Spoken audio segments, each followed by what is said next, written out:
नमस्कार। आज महादशमी यानी दुर्गा पूजा के आखिरी दिन पर हम लोग पहुंच गए हैं और आज काफ़ी विषाद और विषन्नता का दिन होता है, क्योंकि आज के दिन के बाद देवी माँ को विसर्जन देकर फिर से लोग अपने रोज़मर्रा का जीवन के अंदर पहुंच जाते हैं। 4 दिन का जो ये बड़ा त्यौहार, 4-5 दिन, अभी तो और दिन भी बढ़ गए हैं, ज़्यादा दिन लेकर ये त्यौहार मनाया जाता है। तो इस त्यौहार जो कुछ दिनों के लिए सारे शहर को और सारे बंगवासी को, बंगाल के हर इंसान को, हर रहने वाले को अपने त्यौहार के उत्सव का जो आमेज़ है, जो उत्सव का जो एक वातावरण है, उसमें सबको उसके रंग में रंगा देता है। तो आज वो ख़त्म होने वाला है।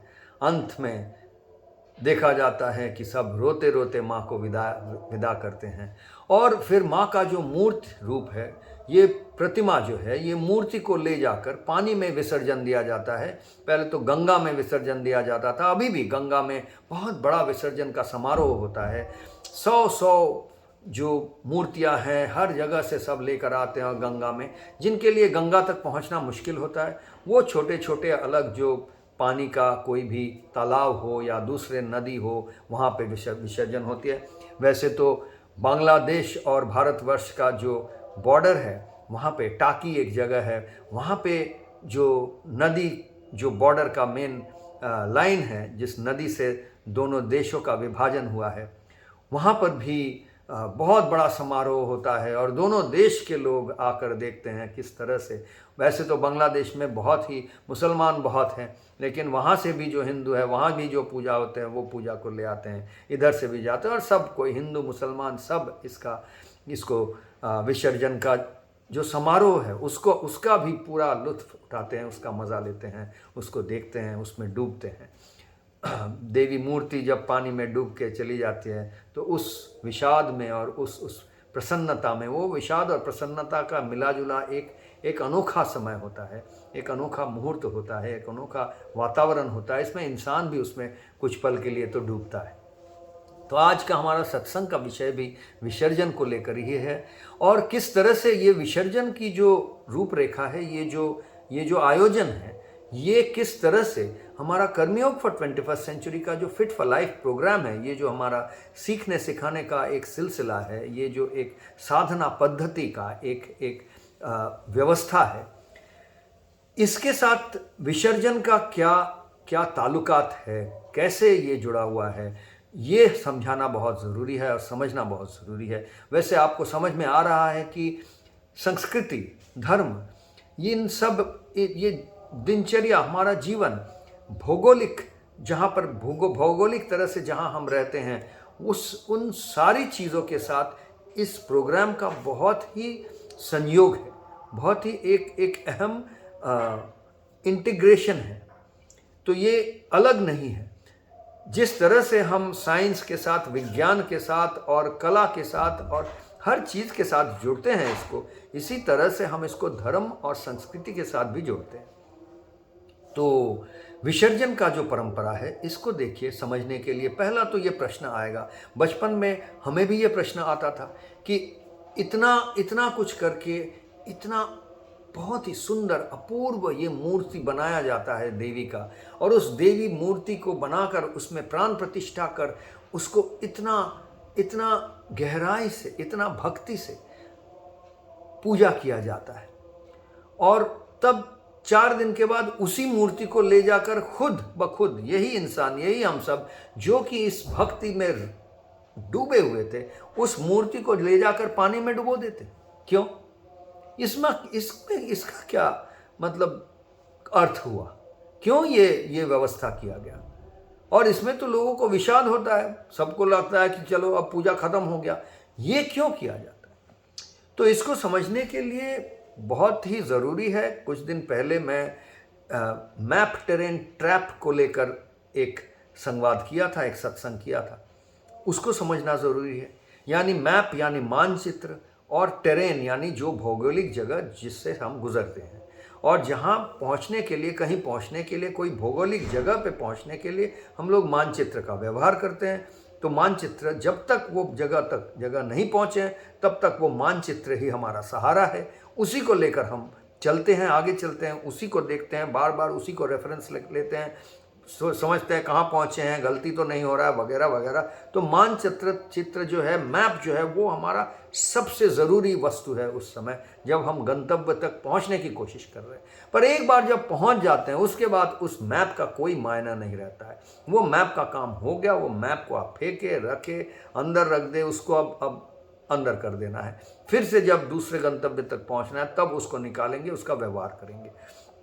इसी तरह से मूर्त रूप जो है, माँ का प्रतिमा जो है, मूर्ति जो है, वो इसी तरह से एक मानचित्र मात्र है। इसको समझाने के लिए विसर्जन का व्यवस्था, वो असल नहीं है, वो एक जरिया है, एक मानचित्र है, एक प्रतीक है, एक व्यवस्था है जिसको व्यवहार करते हुए हमें कहीं तक पहुंचना है, कहाँ तक पहुंचना है, ये समझना बहुत ज़रूरी है। और कर्मयोग फॉर 21st सेंचुरी का फिट फॉर लाइफ प्रोग्राम हर रोज़ हमें यही समझाने का प्रयास करता है और हर रोज़ हम ये समझ को लेकर अपने साधना में लीन होते हैं। कहाँ तक पहुँचना है? देखिए, जब महालया होती है, जिस दिन से पूजा का आरंभ होता है, इस महालया का मैंने पहले भी महालया का दिन भी बताया था कि भोर भयो, एकदम आश्विन महीना का भोर है, ऐसा ही शुरू होता है। अश्विनेर शारदो प्राते, तो आश्विनेर शारदो प्राते मतलब आश्विन का महीना है, शारद शरत महीना है, शरत का भी समय है, शरत काल जो है। अश्विनेर शारदो प्राते, प्रात यानी प्रभात, प्रभात को बोलते हैं प्रात। तो ये समय बोल रहा है, उस समय एक आप भोर में उठकर शुरू हो जाता है पूजा का वातावरण बनाना, माहौल बनाने का काम शुरू हो गया। तो ये माहौल बनाते बनाते उस महालया में जो कहानी पूरा सुनाया जाता है, पूरा ये महिषासुर मर्दिनी का कहानी, उसमें देवी का बहुत सारा वर्णन है। उसमें ये सारे वर्णन किए जा रहे हैं कि देवी का जो रूप है, ये इसके कितने अलग अलग रूप है, ये सारे रूपों का वर्णन किया जा रहा है। अब आप देखिए, उसमें बहुत अहम ये बात है कि त्रिगुण, तीनों गुण में, यानी तमोगुण, रजोगुण और सत्वगुण, ये तीन जो गुण हैं, ये तीन गुण क्या है, इसके बारे में अलग समय फिर से बातें करेंगे। आप रिसर्च कर सकते हैं, ये कोई नई बात नहीं है। इन गुणों को लेकर बहुत कुछ कहा गया है। आप एक बार इंटरनेट में सर्च मारेंगे तामसिक, राजसिक और सात्विक, तो समझ में आ जाएगा क्या है। तो तमोगुण वो है जो सबसे नीचे जहाँ से शुरू होता है, जहाँ जो वो गुण है जिसमें सोना, जिसमें हमारा मात्सर्य, मतलब हम सो रहे हैं, या जो लेजीनेस है, जिसमें आदमी जो सबसे स्थूल अवस्था है, उसको तमोगुण के साथ मिलाया जाता है। उससे थोड़ा निकल के आते हैं, थोड़ा प्राण शक्ति और आता है तो रजोगुण बोला जाता है। और सात्विक यानी सबसे सूक्ष्म अवस्था हमारा जो है, उन अवस्थाओं को सात्विक बोला जाता है, सत्वगुण। तो तमोगुण अंधेरे के साथ जोड़ा गया है और सत्वगुण प्रकाश के साथ जोड़ा गया है। तो इस तरह से एक गुणों का 3 क्लासिफिकेशन किया गया है। तो ऐसा भी कहा जा रहा है बहुत सीधी तरह से कि तमोगुण में, जब हम तमोगुण में हैं या तामसिक अवस्था में हैं, तब भी देवी हमारे लिए काम करती है, तब भी देवी का रूप है। तमोगुण में देवी जिस रूप में प्रकट हो सकती है, उसका वर्णन किया गया है। रजोगुण में देवी जिस रूप में प्रकट होती है, उसका वर्णन किया गया है। सत्वगुण में देवी जिस तरह से प्रकट होती है, उसका भी विवरण किया गया है अलग अलग से। तो यानी देवी वही देवी जो पूजा कर रहा है, जो पुजारी है, जो भक्त है, जो दृष्टा है, उसका अलग अलग अवस्था के ऊपर निर्भर करता है वो देवी को किस रूप में दिखता है, देवी उसके लिए किस रूप में प्रकट होती है। बात को समझिए, देवी वही है, वही देवी अलग अलग अवस्था में, अलग अलग रूप में प्रकट हो रही है। तो यानी जब हम तमोगुण में हैं, तब भी उस समय भी तमोगुण यानी बस अपने आप पे और किसी का नहीं सोच रहे हैं। सेल्फ सेंट्रिक अंग्रेजी में बोला गया है। आजकल का विश्लेषण जो है मॉडर्न वेस्ट, पश्चिम का जो विश्लेषण है उसमें सेल्फ सेंट्रिक, एथनोसेंट्रिक और वर्ल्ड सेंट्रिक बोला जा रहा है। किसी तरह से यही तामसिक, राजसिक, सात्विक के तरह एक, जब आप थोड़ा राजसिक हो गए यानी आप एथनोसेंट्रिक हो गए, अकेले सिर्फ अपने लिए नहीं सोच रहे हैं, आप समूह को लेकर सोच रहे हैं। और जब सात्विक हो गए यानी वर्ल्ड सेंट्रिक हो गए, तब सर्व समूह, एक समूह नहीं, एक ग्रुप नहीं, आप सर्व समूह को लेकर सोच रहे हैं। आपका आइडेंटिटी, आपका जो परिचय है वो उसके साथ हो गया, वर्ल्ड सेंट्रिक, सात्विक हो गया। तो ये अलग अलग अवस्था इंसान के जीवन में आता है, अलग अलग परिस्थितियां आती है। इन परिस्थितियों में देवी का रूप अलग अलग है, इतना बोला जा रहा है। उसके बाद बोला जा रहा है, और ये ही सबसे इंटरेस्टिंग, सबसे रोचक बात है, उसके बाद बोला जा रहा है कि त्रिगुणातीत तुरिया अवस्था में जिनी अनिर्वचनीय, अर्थात त्रिगुणातीत, तीनों गुण के अतीत, उस पार में जो तुरिया अवस्था है हमारा, उस अवस्था में वो देवी अनिर्वचनीय है। अनिर्वचनीय यानी कोई भी वर्णन के उस पार, क्योंकि मैं जब त्रिगुण के उस पार पहुंच गया, आप जब, जो पुजारी, जो भक्त, जो योगी, वो जब त्रिगुणातीत अवस्था, तीनों गुणों को पार करके उस पार पहुंच गया, तो उसके लिए देवी भी अनिर्वचनीय हो गई और मूर्त रूप नहीं रहा। अगर उसको वर्णन कर सकते हैं, रूप दे सकते हैं, तब आप समझ लीजिए कि आप त्रिगुणातीत तुरिया अवस्था तक नहीं पहुंच पा रहे। तो वहां पहुंचने का भी एक गंतव्य है। ये जो त्रिगुणातीत तुरिया अवस्था बोला जा रहा है, ये भी एक गंतव्य स्थल है पहुंचने का। तो ये तुरिया अवस्था क्या है? ये वो अवस्था है जब हम सोते हुए भी जागृत हैं, यानी निद्रा में हैं पर हम जागृत है। देखिए, जब हम योग निद्रा करते हैं, सोमनो मैजिक हमारा एक जो मेन प्रैक्टिस है, जिसको रोज करने कहा जाता है, जहाँ से शुरुआती प्रैक्टिस है, शुरुआती अनुशीलन है, अभ्यास है, उसमें यही कहा जा रहा है कि आपका तन, प्राण और मन सोएगा पर आप नहीं सोएंगे। यही बोला जाता है, आप नहीं सोएंगे। तो आपको प्रैक्टिस दिलाया जाता है, अनुशीलन करवाया जाता है, किस तरह से आप पूर्ण विश्राम में हैं, आपको विश्राम मिल रहा है पर आप सो नहीं रहे हैं, आप जागृत हैं। क्योंकि चेतना जो है, जो आपका सबसे सूक्ष्म आपका जो अंग है, डायमेंशन है, जो चित्त जो है, और वो भी निर्विकल्प चित्त जो है, प्योर चित्त जो है, पवित्र चित्त जो है, वो उसको कोई निद्रा की जरूरत नहीं है, उसको कोई रेस्ट, विश्राम की जरूरत नहीं है, क्योंकि वो काम नहीं करता है, वो थकता नहीं है। आप इस बात को समझिए, आपका वो एक अंग है जो काम नहीं करता है, वो कराता है। वो कराता है किसको? आपके मन को, मन और आपके प्राण को, और आपके मन, प्राण और तन को। मन, तन, प्राण, मन से जो हम काम करते हैं, कर्म करते हैं, सोचते हैं, उस पर इमोशन लाते हैं, फीलिंग्स लाते हैं, फिर कर्म को करते हैं, अपने शरीर को लगा देते हैं, तन को लगा देते हैं। तो ये जो होता है, इसके पीछे जो काम कर रहा है वो चित्त है। और निर्विकल्प जो चित्त है वो बिल्कुल ही इतना पवित्र है और इतना सूक्ष्म है, सूक्ष्मतम है कि उसका कोई रूप है ही नहीं। वो भी अनिर्वचनीय ही है। यद्यपि हम वचनों की व्यवहार कर रहे हैं, हम उसको निर्विकल्प चित्त वगैरह बोल रहे हैं, लेकिन उसका एक्सपीरियंस जो है, उसका जो समझ है, उसका जो पकड़ है हमारे लिए, वो अनिर्वचनीय है। तो इस अनिर्वचनीय चीज़ को जब हम समझते हैं, तब हम वहाँ तक पहुँचते हैं। तो वो तभी संभव होता है जब तुरिया अवस्था, मतलब हम सोते हुए भी जागृत होने की जो कौशल है, जो टेक्निक है, इसको जब अपना लेते हैं, इसमें जब हम सिद्ध हो जाते हैं।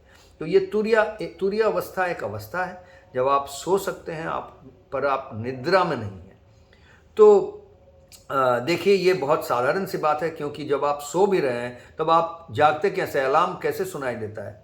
अलार्म बजता है तो आप जाग जाते हैं। मतलब कोई तो आप में वो एक चेतना का एक लेश है जो अलार्म को सुन पा रहा है।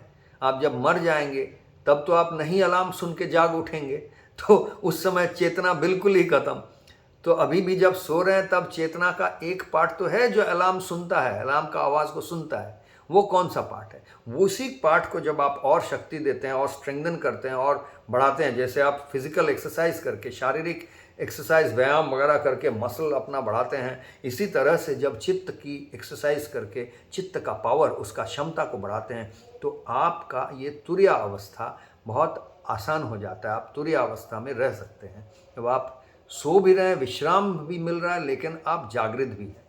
तो इस अवस्था जब किसी इंसान में बहुत आ जाता है, जब हमारे साधना का भी ये एक मकसद है, एक प्रधान एक उद्देश्य है कि हम इस अवस्था में पहुँचे, बार बार रोज़ पहुँचे, साधना के ज़रिए पहुँचे। जैसे कि हर काम जब हम करेंगे तब हम जागृत होकर करेंगे, हम तामसिक नहीं हो जाएंगे। तो ये अवस्था में देवी अनिर्वचनीय है, उनका कोई रूप नहीं है।